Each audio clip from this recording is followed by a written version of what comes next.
es trascendente en sus resultados, pero también en la reflexión colectiva que se dio previamente entre los partidos políticos respecto a propuestas en salud para Lima Metropolitana,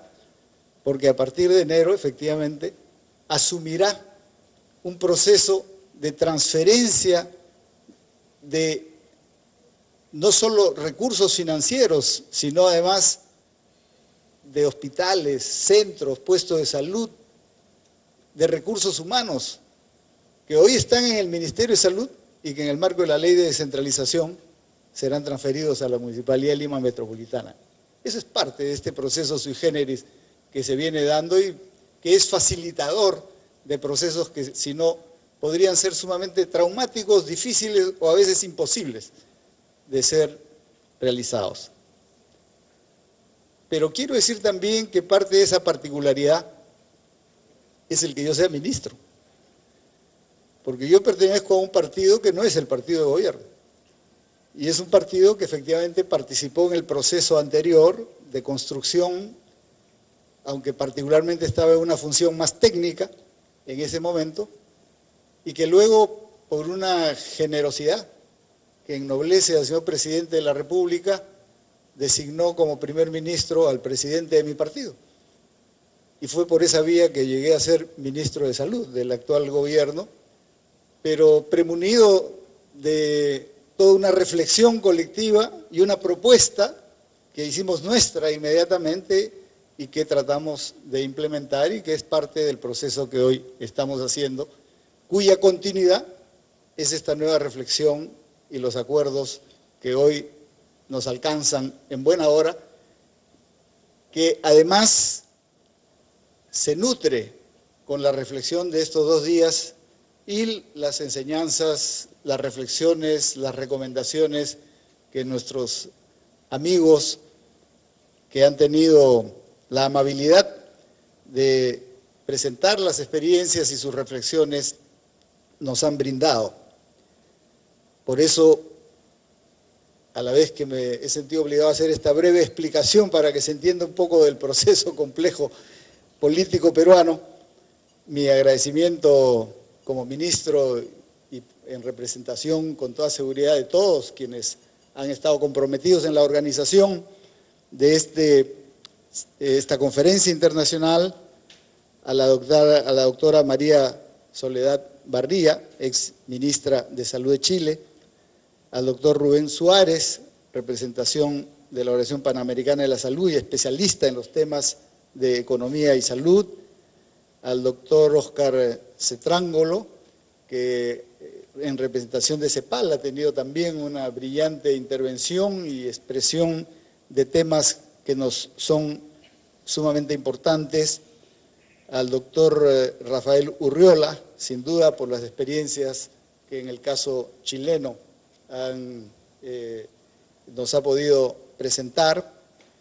al doctor Miguel Fernández, que nos ha ilustrado con la experiencia uruguaya, que como las otras intervenciones son sumamente interesantes para nosotros, así también en la reflexión del doctor Pablo Casali, de OIT, del doctor Román Vega, de Colombia, así como de los panelistas o expositores peruanos, como el caso de Midori de Javish, que nos ha presentado elementos muy importantes para la reflexión y propuestas concretas en el marco de lo que se viene analizando, y las reflexiones de Edmundo Beteta, en representación del Ministerio de Economía y Finanzas, Margarita Petrera, del Consorcio de Instituciones de Economía y Salud, y del economista Pedro Franque, que nos ilustró con las manadas de elefantes el día de ayer. Pero en ese contexto que yo quisiera, sin pretender sin duda hacer, porque sería demasiado iluso poder hacer un análisis rápido, un resumen de los aportes presentados, sin embargo, permítanme algunas reflexiones que creo brotan de estos 2 días de trabajo, de la tanto las exposiciones presentadas como las preguntas, las reflexiones que el público ha hecho. Creo que una de las primeras afirmaciones que son eje en las presentaciones hechas y que reafirman una visión que todos los actores de la salud pública en el país tenemos, es que cuando hablamos del financiamiento de la salud pública, no podemos reducir el tema al financiamiento de la prestación. Esto ha sido claramente presentado. El campo de la salud es mucho más amplio. Todo el campo de los determinantes de la salud, de la promoción, prevención de la salud, tiene particularidades y mecanismos de financiamiento que no pueden ser encasillados en las modalidades de financiamiento vía el aseguramiento o modalidades particulares de este tipo. Creo que han sido muy amplios los ejemplos presentados por nuestros expositores para que esta afirmación quede clara, porque además de lo que estamos hablando, no solo es de un proceso sanitario en particular, sino que estamos hablando de políticas sociales que son finalmente políticas de inclusión social y que en el marco de la tradición, por lo menos en el caso peruano, con sectores importantes de población excluidas de servicios y beneficios de las políticas del Estado, particularmente en el caso de salud, inclusión social significa cohesión, significa fortaleza como país, significa capacidad de enfrentar nuevos retos y por lo tanto capacidad de caminar en el sentido del desarrollo y de un futuro promisorio. Esa es la relación que se encuentra entre salud y desarrollo y futuro de país. Y nuestros amigos nos han ilustrado magníficamente al respecto y creo que esa es sin duda una conclusión que se ratifica en este caso. En el campo del financiamiento ya específico de lo que ha sido el tema para darle sostenibilidad y diferenciando este financiamiento más amplio de la salud o de las políticas de salud en general, de lo que puede ser el financiamiento de la prestación de la salud individual, donde aparecen los mecanismos de aseguramiento en diversas experiencias y en otras el financiamiento vía los impuestos. Sin duda que aquí hay reflexiones muy importantes, porque finalmente no hay una receta única. Son recetas que cada país define y que incluso pueden ser cambiantes en el tiempo, en función de su desarrollo. Yo creo que ese es el mirar con esa flexibilidad, es uno de las enseñanzas más grandes cuando miramos las otras experiencias. Y también la forma como podemos combinar mecanismos de financiamiento entre financiamiento vía impuestos o financiamiento vía contribuciones. ¿Cuánto pesa una u otra? Como hemos podido ver, hay modalidades varias y depende de la particularidad de cada país, además de las coyunturas concretas y de la viabilidad de los procesos, el que se puedan ir decidiendo cuáles son más adecuadas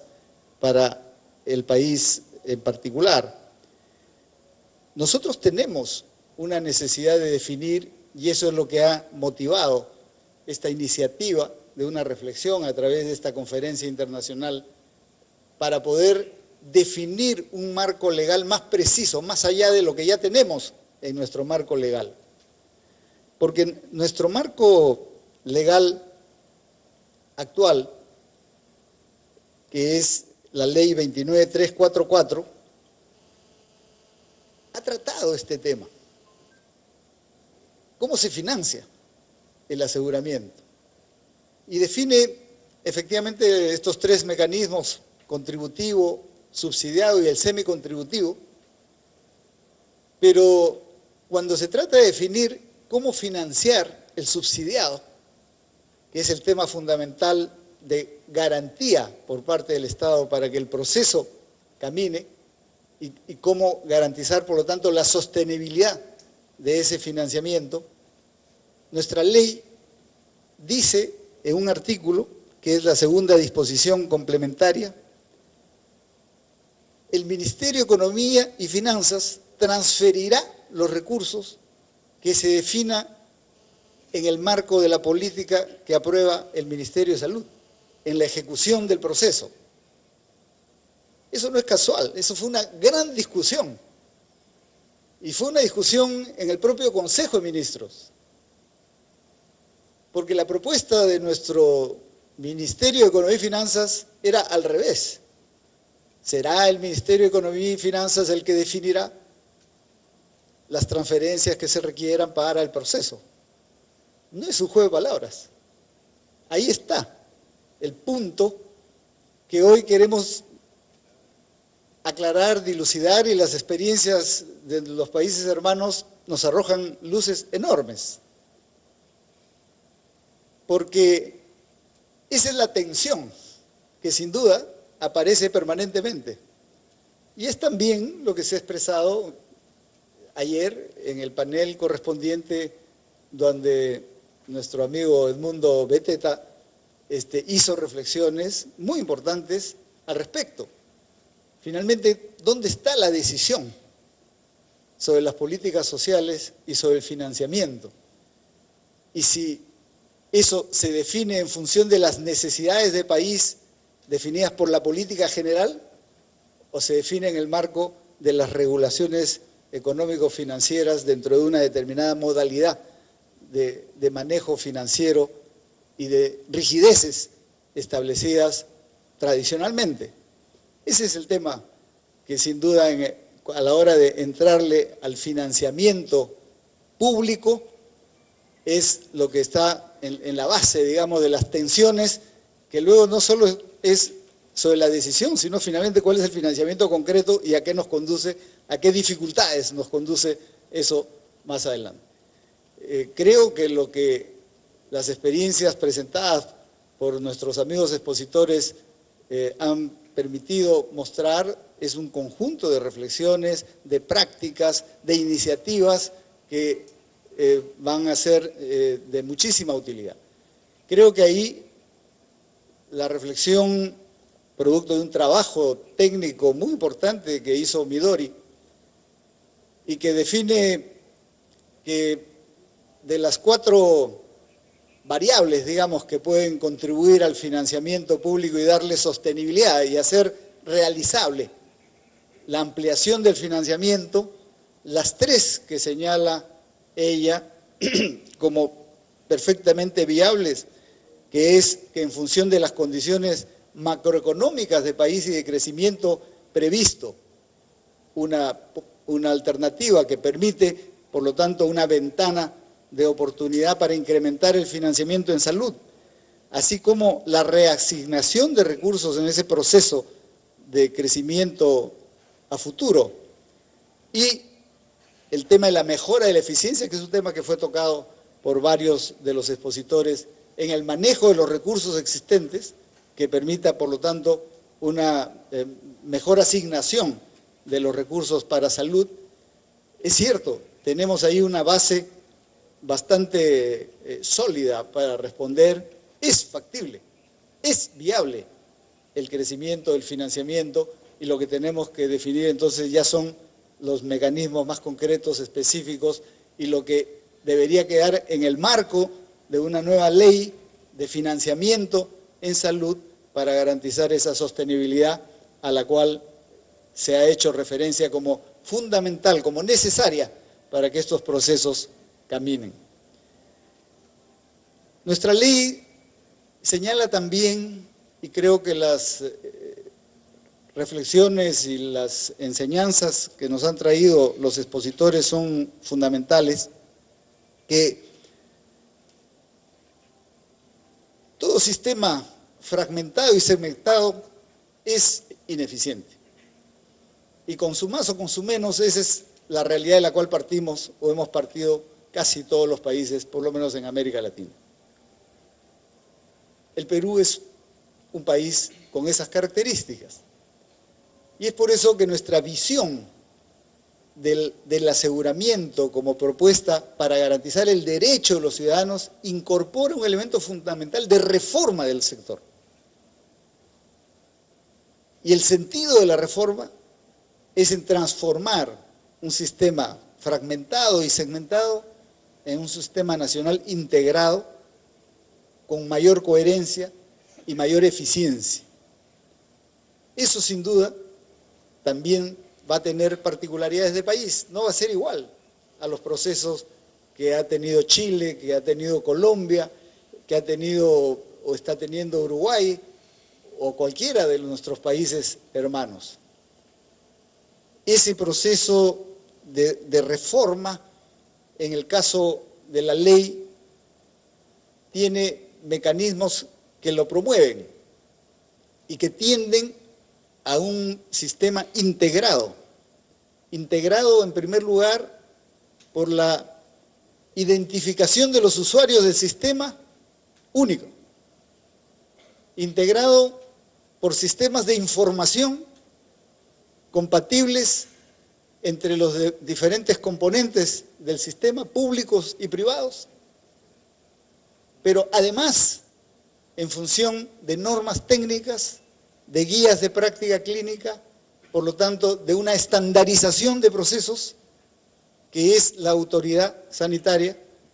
en un proceso sin duda democrático, dialogante y amplio, participativo, que tiene la autoridad de definir y que es lo que permite establecer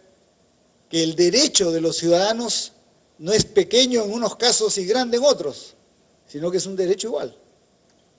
Y ese derecho está plasmado en normas técnicas, en procedimientos, en mecanismos de financiamiento, en oportunidades de atención, etcétera. Creo que todo lo que nos ha sido presentado arroja enseñanzas numerosas, que desde ya saludamos y nos tomará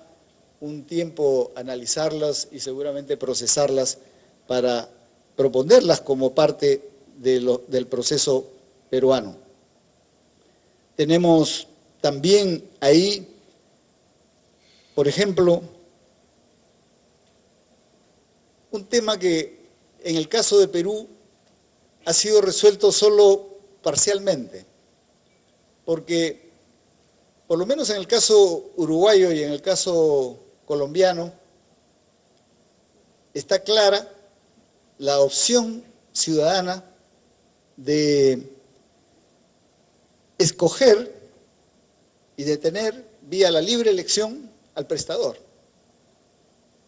Ese es un proceso que en el caso peruano no está así definido. Esa posibilidad de que en el marco de una articulación el ciudadano pueda pasar de un prestador a otro prestador está todavía reservado para el administrador financiero, que lo puede derivar a otro prestador. Pero ese es un tema que está en el eje de la discusión efectivamente de los procesos y seguramente aquí será también evaluado en su momento, pero sigue siendo parte de un tema de la organización de la prestación. Así como en el caso de la administración financiera, la ley peruana lo que define es simplemente lo que constata que existe hoy, que es hay múltiples fondos. Y la ley no se plantea una modificación de esa realidad, pero no la niega. Y este es un tema que está abierto. En el acuerdo de los partidos políticos, el acuerdo del año 2006, se hace esta misma constatación y se dice, caminaremos en el largo plazo hacia un fondo único. Este es un proceso que está todavía para ser definido y eso puede tener variantes.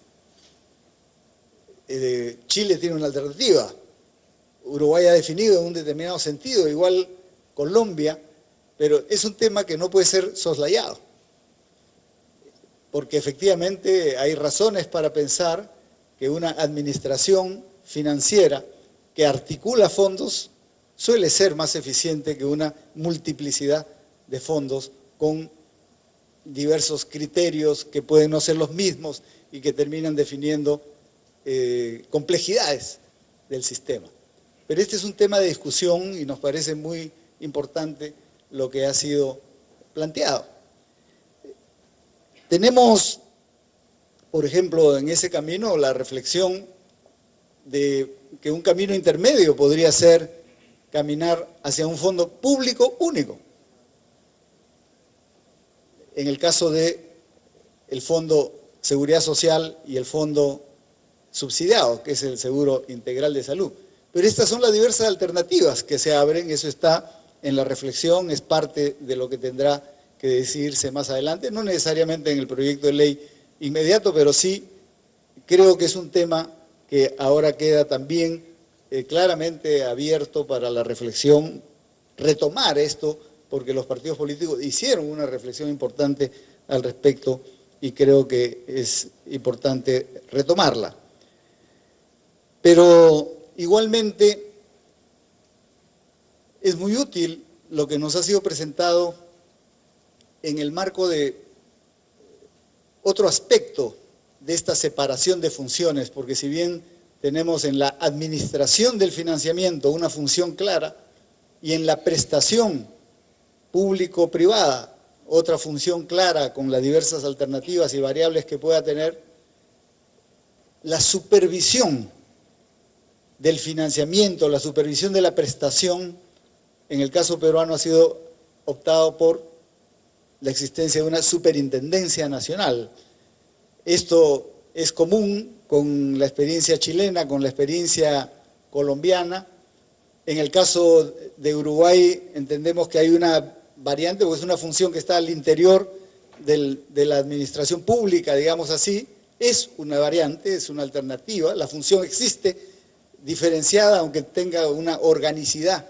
de otro carácter. Y en los otros países se ha venido adoptando también modalidades particulares, pero la función es clave.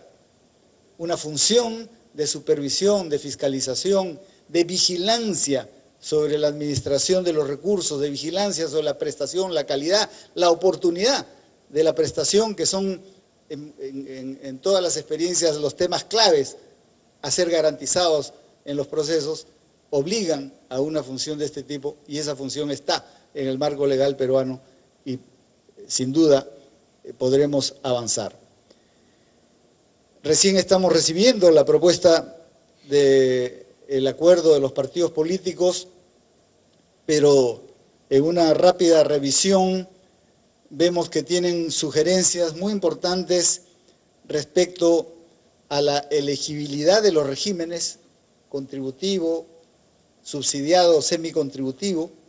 y respecto al subsidiado una preocupación importante que es lo que ha motivado la convocatoria a esta conferencia internacional, es cómo financiar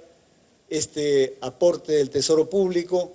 cómo se relaciona eso en un país descentralizado como el Perú, con los diversos niveles de gobierno, la responsabilidad del gobierno nacional, de los gobiernos regionales y locales en ese proceso,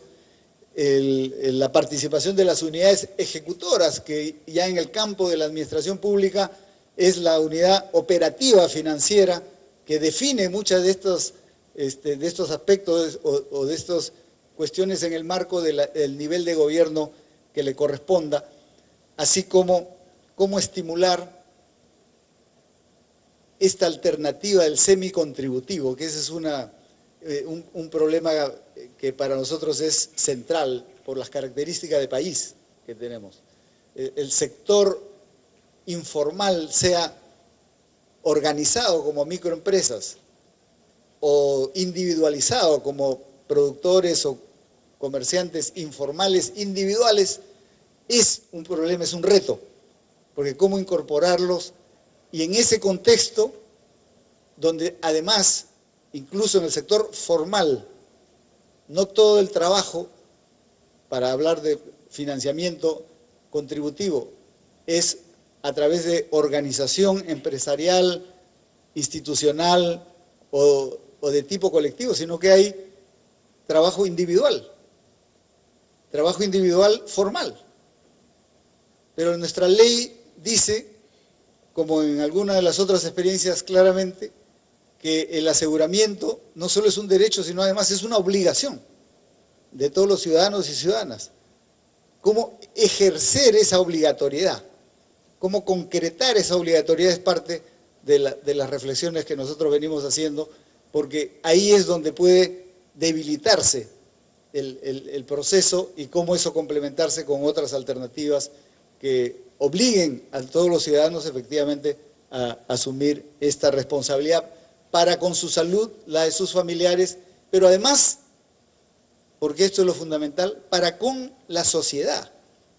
Porque la obligación de asumir un seguro es la obligación de la solidaridad. Porque no es lo mismo que yo pueda gastar en el momento que me enferme una determinada cantidad de dinero, pueda o no pueda enfrentarla, con contribuir regularmente, aunque no lo necesite, pero con lo cual estoy contribuyendo socialmente y por lo tanto estoy siendo solidario con todos los miembros de la sociedad que pueden beneficiarse mientras yo no requiera de ello. Bueno, estos son parte de los temas que nosotros venimos discutiendo. Tenemos una normatividad en proceso y ahí las reflexiones de nuestros amigos invitados sin duda son importantes. Y es parte de lo que, en lo que he revisado rápidamente, los partidos políticos hoy vuelven a plantear como un tema de reflexión.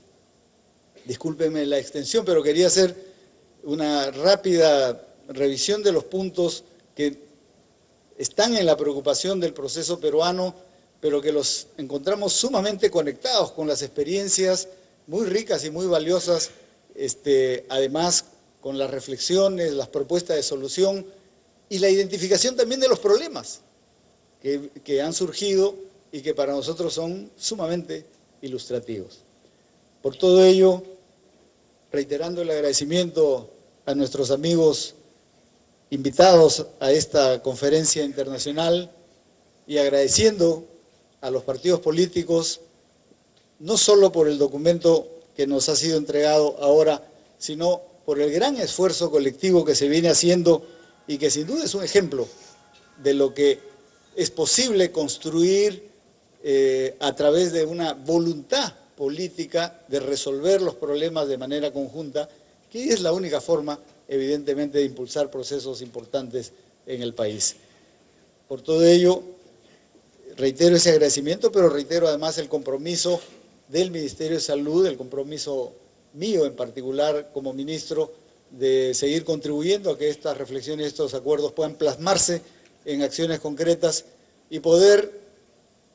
en los próximos meses transferir la posta a cualquiera de seguramente ustedes que estarán asumiendo esa responsabilidad y con mucho gusto poder contribuir a ello. Por todo ello, quiero